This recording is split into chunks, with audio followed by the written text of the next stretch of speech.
It doesn't matter if you're black, you're white, you're an Oompa Loompa. We don't care. Like, we just want to make sure people get fed and they're happy while they're doing it. And it's like Bianca, for instance. She came here one Saturday, and I can't get rid of her. No, I can't. Yeah, the main important thing around like this type of work is just to like actually like build up like connections and like build up like community-based power. You know, we don't see, the Democratic or Republican Party knocking on people's doors, asking them whether or not they're being fed, asking them whether or not like their kids are being tutored, that type of thing. It's important for like organizations like the Philly Liberation Center. It's not just us like giving the program, but rather we're building it in conjunction with the community. Like the core lesson is that when the people are organized, they're able to meet their needs, meet their demands, and even in most circumstances, even fight for justice too. Oh no, it's just me. Thank you. Well, I appreciate it. Not a problem. Have a good day. You too. Let everybody know we're here. I will. Thank you.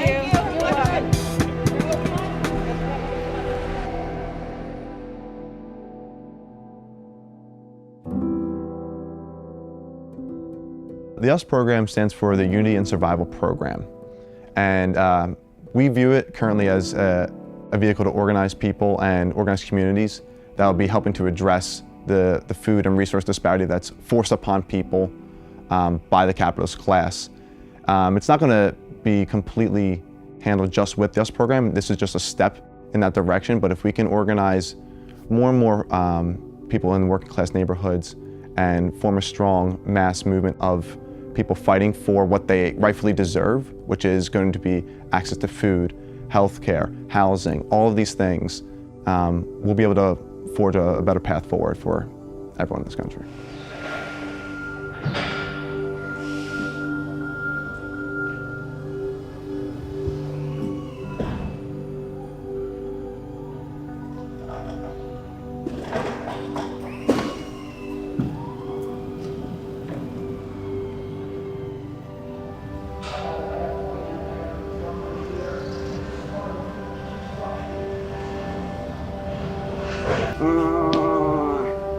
Okay, so you want 2 dry in here? Yes.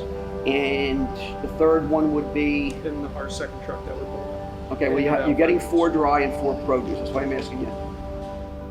Okay, 2 will fit there, 6 should fit in the other one if you want to put 6 in the other one. Yep. If that's all you want to do. All right, okay. All right, let's do it. Fantastic.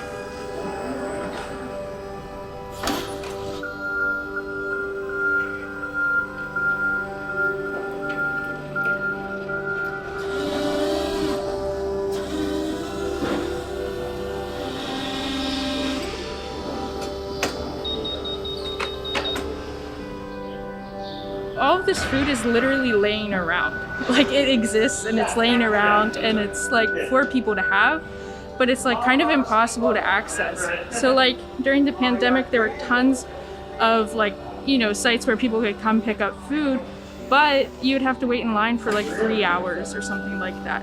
So we kind of just like realized that we could get bulk food from these places. A lot of them have extras. And then we can take them to the people who are having a harder time. And this is like another great example of how like food scarcity is just like a myth.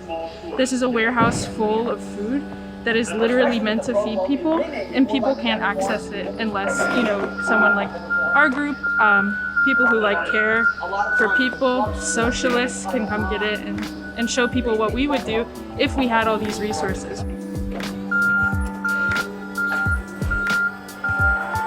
That's the first dry box.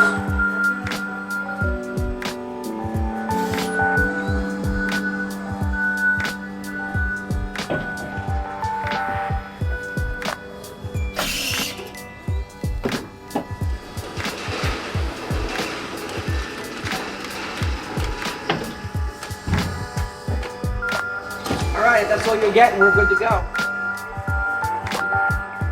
Ceremonial closing of the door. Yep.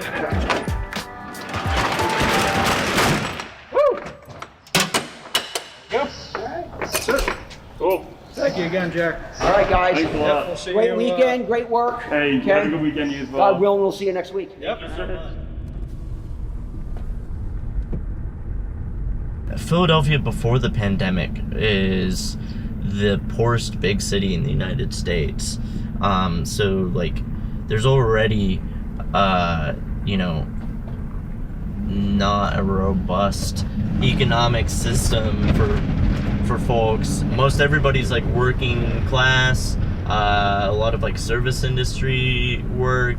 Like once the pandemic hit, the people that it affects most immediately are already poor folks. Breaking news tonight, the coronavirus forcing millions more Americans into virtual lockdown. Over 75 million people in New York, California, Illinois, and Connecticut ordered to stay at home. The U.S. borders to Mexico and Canada set to close to non-essential travel. The coronavirus has now entered a devastating new phase as the World Health Organization declares it a global pandemic. There's something very wrong, as was stated earlier, on where we are in the state of the country where so many people are going hungry. We knew that we needed to start a food distribution program. And it wasn't just because we needed to do charity, it was because we needed to organize ourselves and organize the people, the community or neighbors into helping each other, because the state was not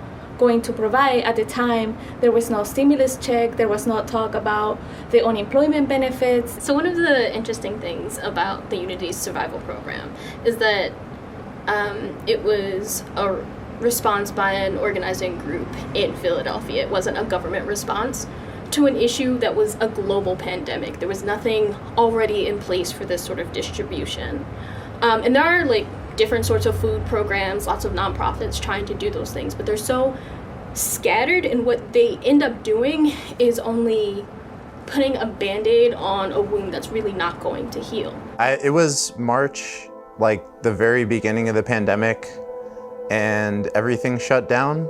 We realized that what we could do is like help other people stay inside. And so if we were delivering groceries to people, they'd be able to, get their groceries in a very safe way, and avoid going to like Walmart and so on, which at that time, especially like in March and April, like the first months of the pandemic, was really wild and kind of just not safe. There was a high degree of fear and uncertainty and reluctance on the part of many residents, not only in this neighborhood, but I'm sure throughout the city and the nation, to expose themselves to the COVID virus. And since we have so many seniors and people with chronic health conditions in the area, we felt that we needed to organize a food distribution program. So we thought, okay, well, we'll start getting some donations. We got some donations and we started a GoFundMe, and then we were able to grocery shop at a local Cousins, which is a supermarket here. And we bought, a bunch of groceries there a week, and so we would come here, load them into the LC, and then send people out across the city to deliver food. PSL, also the Community Liberation Center, raised at the beginning, organized a fundraising appeal, and for 5 or 6 consecutive months, they purchased many food products and groceries that were delivered door to door to many of the residents, in particular the seniors and the people that have health conditions. There's no dignity really in having people, especially in the midst of the pandemic, line up outside to wait and pick up food. So we felt that it was better, in order to reduce the exposure to the virus and ensure that people felt comfortable, and that we also established a rapport with the local residents to do the distribution door to door. So that was the idea behind it, and like that's what the tactic was, and what we really wanted to do too is just the same thing that we've been doing, which is try to unite the neighborhood, try to serve the people, and like also raise political demands through serving food. It's not just to feed people. It's not sort of like the approach that like a charity organization might have. We're trying to build relationships with community members. That's like the food is like the means to sort of develop these relationships in the neighborhoods.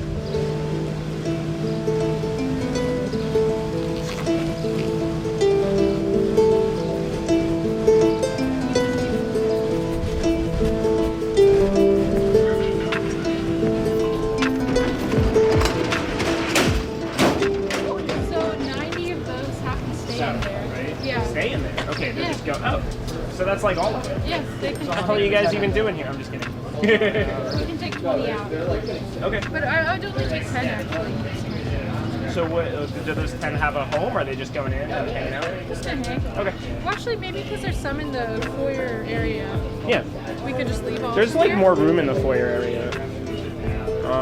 But I bet. Do we have to take them off the pallet? I bet. Yeah, it was the day that we had the Palestine March the day after. Yes, I remember. Yeah, I threw my back out moving all that shit.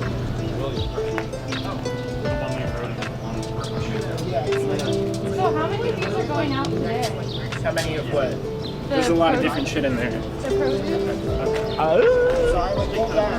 Take a look. There's like. But I just want to check the variety, so in that way we don't take anything that we don't need. So there's 2 pallets of the produce. Potatoes, pineapple, lettuce, corn, yam, squash. Yay! All right, we're gonna probably squeeze some more of this produce into your car also. Okay, it's like an assortment. Yeah. Yeah, and it's like a good assortment. So that's good because we don't have to work in. Yeah. So each pallet is like 50, right? Usually 50. Something in the neighborhood. I don't know if it's like 50, 55. It depends. The dry boxes are 55 in each pallet. So there's gonna be 72 of these boxes on it. Okay. Dry goods and then One there's- pallet will be enough because it's 20 and 20. So and then That's 40. Okay. this whole pallet we can bring in, and then maybe let's pile up the other produce to divvy up accordingly. Yeah, we'll try to do. Sure. All right, let's get an assembly line.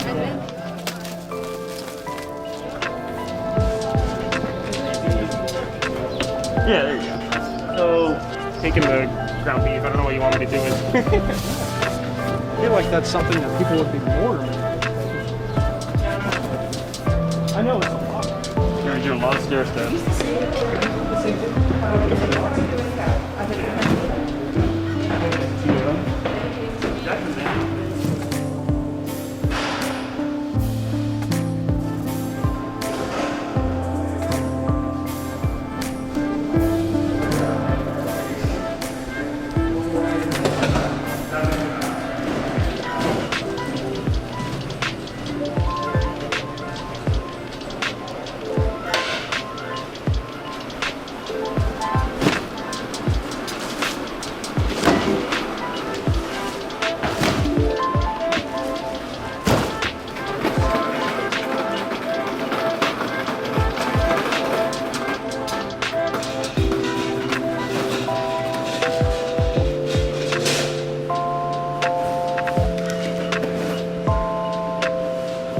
So much grapefruit juice, there's nowhere to put it. We got grapefruit juice, got mixed fruits, veggies, tuna fish, chicken, rice, lots of almonds, yeah. We try to keep it with a lot of nutritious stuff, so we're like tweaking the orders and just catering also to what people have been asking for as well. So we have a lot to move, but it should go pretty quickly.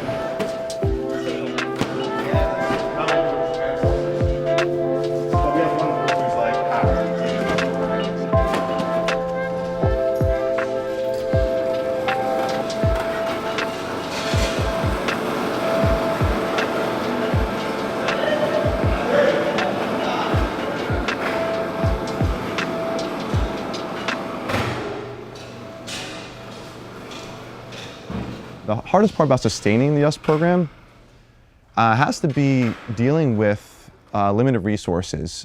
That's been quite a challenge through many of the phases of the US program. It's not the easiest to get an extremely abundant amount of food to cover hundreds of families a weekend.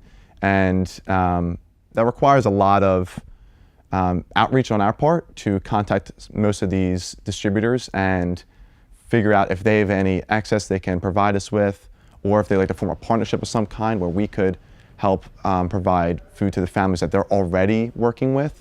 Part of the problem is with the like federally funded stuff is it can end at any time. And even though we weren't like the direct beneficiaries and we were getting it from nonprofits and shit, it was still like too up in the air. So we got in contact with Phil Abundance and another nonprofit, and they get, you know, just extras from like grocery stores that are like a lot more consistent.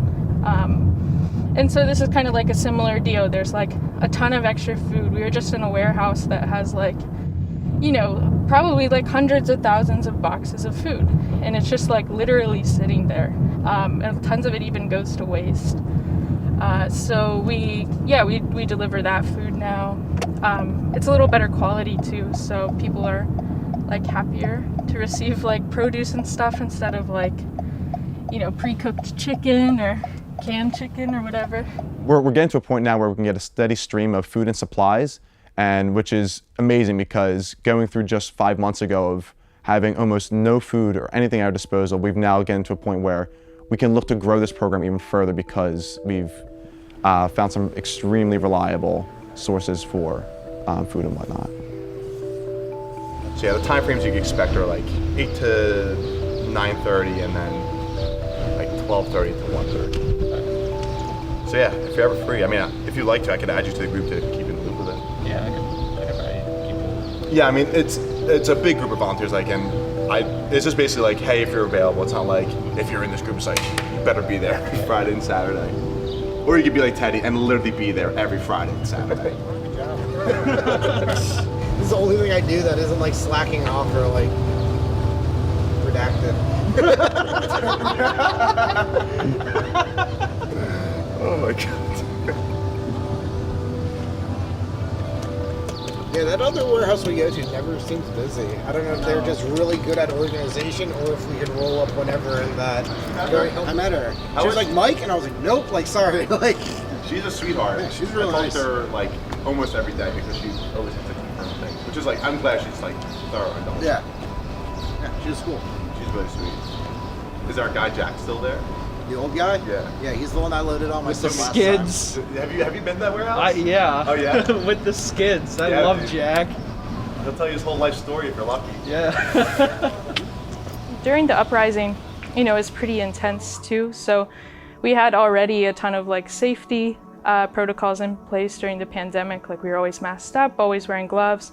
We were even like sanitizing stuff before we knew that really didn't do much, but we were like sanitizing every box and every can. And so when the uprising started, it kind of made things more chaotic because as PSL members and Philly Liberation Center volunteers, we were like out on the streets every single day. The most memorable of those days here in Philly was when we hosted a march at the Art Museum, which got over 100,000 people out into the streets. And we were out super late and we all woke up the next morning at around 7 a.m. to deliver groceries. Initially, we wanted to make sure that the people who were most at risk still had access to food and didn't have to put themselves at risk even more for their basic necessities.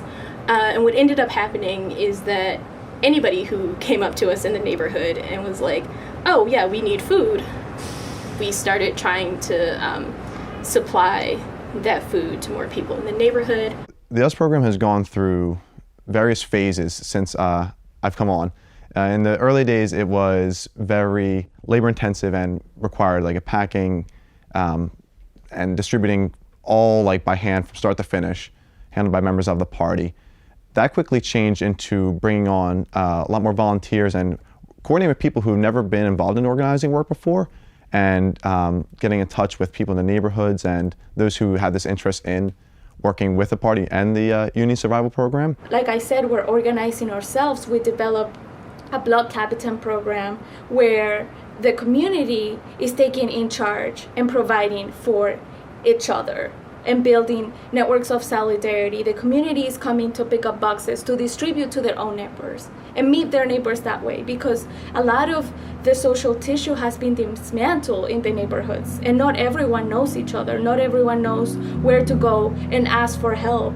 Yeah, the block system was like a tactic that was developed 5 or 6 months ago. And the idea is like, if we have to have our people delivering every single grocery to every door, we're gonna be more limited in what we can do compared to if when we go around in the neighborhoods, we just find one person or find a couple people that like know everyone on their block, and then we can give the whole block's food to them, and then they can organize the distribution themselves. And this basically increased our capacity. So starting out, we were only able to deliver, you know, about 60 groceries a week. But once we changed to block captains, It climbed up to about like 300 families and households a week. And the process is basically we get donations, we fill up people's cars, and then we go, either sit on people's porches and hand them out or go door to door with, one of these community leaders and deliver. Incluso a mí el muchacho me preguntó, Mercedes, tú conoces tienes muchas amigas, sí, mucha amistad, sí, le dije. Puedes avisarles, me dijo, que si necesitan comida, que te den el número de teléfono y tú me lo mandas y para traerles comida, el muchacho. Sí, le dije yo, y así fue como fui dándoles y ayudándoles a la gente. Porque si no hay comunidad, uno no puede expresarse con la gente ni puede saber. We linked up with Bianca from Philadelphia Liberation Center, and Bianca was like, listen, we can use you guys as a site. And I said, oh, thank God, because we've been trying to get with Philly Sheriff for the longest, which may be another barrier. You have organizations out here doing the work. Why make it so hard for them to access your food that needs to go into a neighborhood where we're making it happen? I've been doing it like a year now. Yeah. How'd you start doing it? I started doing when I seen one of the people coming by. I said, oh, let me see if I can start doing the boxes and stuff. We used to get the toilet paper and the laundry detergent and the cat food and the dog food. You have to give us clothing and stuff like that. So that would be nice again. Yeah. But we still take what we have. It's been hard to get consistent stuff, huh? Yes, it's been hard to get consistent stuff, but it's been coming consistent, so we're not worried. Yeah. We're not going to complain, so we appreciate everything y'all do. Yeah. My biggest goal when passing out food is for people to get the resource that they need without feeling judged by it, without having any kind of barriers, whether the barrier be something emotional, like, oh my God, I had to get this food from someone that looked at me a certain type of way, and now I feel judged. Because that feeling can carry on throughout that week, throughout that month, and that's a horrible feeling. Without a barrier of something like physical. You don't have to even walk over to get our boxes. We put them right in your car for you. So if you're handicapped or you just don't have access, you can't walk, we're trying to make this accessible by any means necessary. Yeah, we get you some produce. Yeah. So if it's too much food for you, you give it to your neighbors. You start up a conversation with your neighbors. Yeah, I have times where it's something else. Oh. I get them food on Woodland. Oh, Woodland, yeah, I know people up there. Yeah. All right, thank you, be blessed. All right. Oh, beloved. You need some food, beloved? Wait, I got biscuits and stuff like that too. Hey, thanks, hold on. Yeah.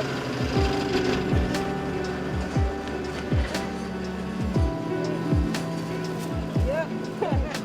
I got you. If it's too much, I'll give it to your neighbors. I will. You already know. Y'all take care of us, y'all take care of y'all, right? Appreciate that. Yeah, watch. All right.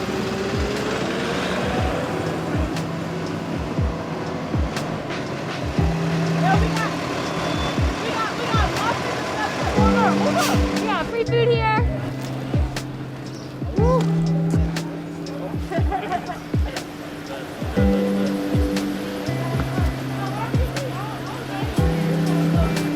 Well, he called me Tuesday all the time. Yeah. All right. See you later. Thank you. All right. That's what I'm talking about. Yeah. And if it's too much for you, you always let it go. Okay. Thank you. Yeah, thank y'all. Have a good one, guys.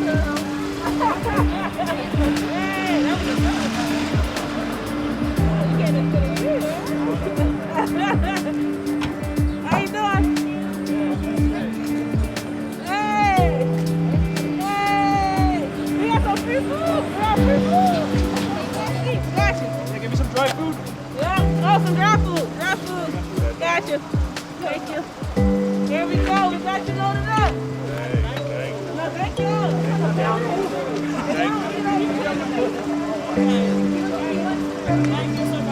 right, be blessed, y'all. Y'all be blessed and safe. Thank you. Every Saturday, God bless. Hunger is a byproduct of government policies that perpetuate dependency and don't allow people to become self-sufficient. Hunger is caused by poverty, pretty much. People are hungry when they can't afford to buy food. So like, what's the solution to poverty? That's a really great question. I mean, for me, the answer is socialism. Well, first of all, obviously the problems exist because giving people free food is not like profitable to the ruling class of this country. I mean, I remember talking to recipients during the pandemic last summer. They were outraged because they were hearing about farmers dumping milk and stuff like that just outside the city when people were like literally starving. So what it comes down to is that like so long as the ruling class does not profit off of giving people food, they won't. And so if we, run society based on people's needs and not maximizing the profits for a very tiny minority, then we won't have poverty, so there won't be hunger. That's going to really require mass working class movements and organizations driven by people in these neighborhoods to fight for an ending to the system where the capitalist class is hoarding these resources and these foods, and even the access to get to those foods. So it's not even easy to sign up for these programs that they say are out there for you to get. It's going to require people coming together and people helping people to build something that is completely independent and doesn't rely on the city or the state for its own security and well-being. That's why we're socialists. We believe that only the working class can take care of itself, not some ruling class. And the ruling class, the bourgeois, they're not going to suddenly get kind and decide to be charitable. When they become charitable, it's only for their own preservation. So by teaching these ideas to people who really actually already know them, they know that only we can take care of each other and only we know how to, use resources that are rightfully ours. And I think that through the work that many here in the neighborhood have done, they have come to realize that they have to coalesce with other groups, irrespective of ideology, whether you agree with them completely or not. So it has been very positive, and also it's about grooming a new generation of young people that are going to take charge, and many of them are already doing so. They're leading by example. We thought we might get quite a bit of pushback around socialism in this neighborhood when we first came, but actually people who have come and stopped into the Liberation Center and chatted with us about socialism have been actually really kind and open about it. And the food distribution program is definitely one of the things that kind of draws people to the Liberation Center as just a really tangible service that we provide. It's kind of hard to demonize people who are just giving out food. And it's also been a good way to, start conversations with people and get people involved in helping each other and doing all of those things.